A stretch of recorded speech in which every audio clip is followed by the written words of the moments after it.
Looking back on Brilliant Diamond and Shining Pearl, there was a lot of negative feedback. So in this video, we're going to be answering the question, was Brilliant Diamond and Shining Pearl that bad? The first thing we're going to go over is, what were people's responses to this game? First of all, there were many videos about this topic. People did not like these games, and they made it very obvious. This of course isn't to say that there wasn't good responses, but it was very outweighed by the bad responses. One of the biggest critiques I see with this game is the art style. A lot of people do not like the chibi art style that they went for this remake. The game doesn't necessarily look bad, but when compared to something like Omega Ruby Alpha Sapphire, it's just surprising that they went with something like this, and people did not like the change. I personally think that the art style is pretty good and it fits the 2D style that Gen 4 was. But if you don't like it, it's pretty hard to overlook how the entire game looks. Overall, this is a very opinionated critique of the game, and it's not very important to someone else. Next, we're going to go over what should even constitute a good remake of a game.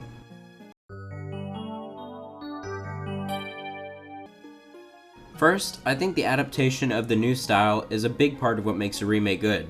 This is going to be things like the graphics, which people did not like for this game.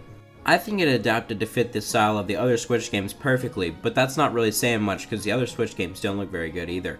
Overall, I think it adapted really well, but the visuals themselves could be better. Next, I think that they need to make improvements on the games that they're recreating.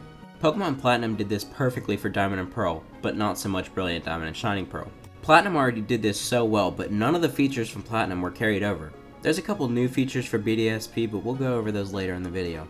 Lastly, and one of the most important, how true is the remake to the original game? BDSP is a nearly one-to-one remake of these games, which also could not be good because of things like Platinum having improvements. With a situation like this, you're going to want to have a balance of keeping it true while also having good new features, which again, I think Pokemon Platinum did perfectly. Next, we're going to go over some things that I think Brilliant Diamond and Shining Pearl did well.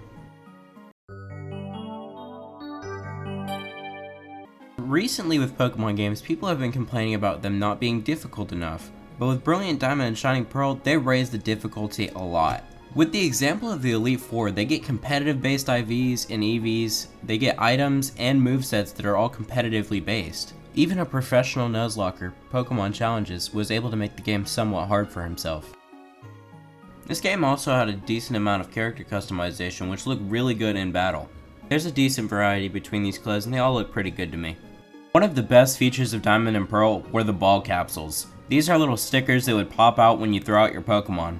Everyone loved this feature and it happily returned in BDSP. It gives you another connection or another layer of creativity with your Pokemon. You're able to have a different design with every ball for all of your Pokemon.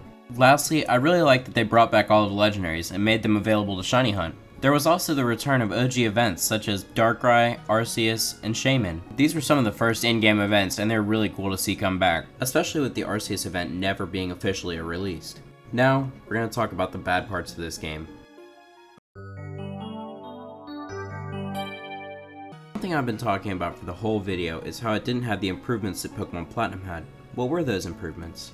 First of all, we don't have the gorgeous distortion world that was in Pokemon Platinum. This world would constantly shift the plane that you're on and it has a bunch of different layers that make it so beautiful. And then once you make it to the end, you get to catch Giratina there. But when you're catching Giratina in Diamond and Pearl, it's not so cool.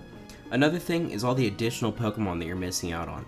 There are so limited fire types with only being Infernape and Ponyta in Diamond and Pearl. But with Platinum, you get things such as Magmar. All of the Pokemon on screen are Pokemon you can only get in Platinum. A lot of these are very cool Pokemon and would be amazing additions to your team, so why not be able to have them?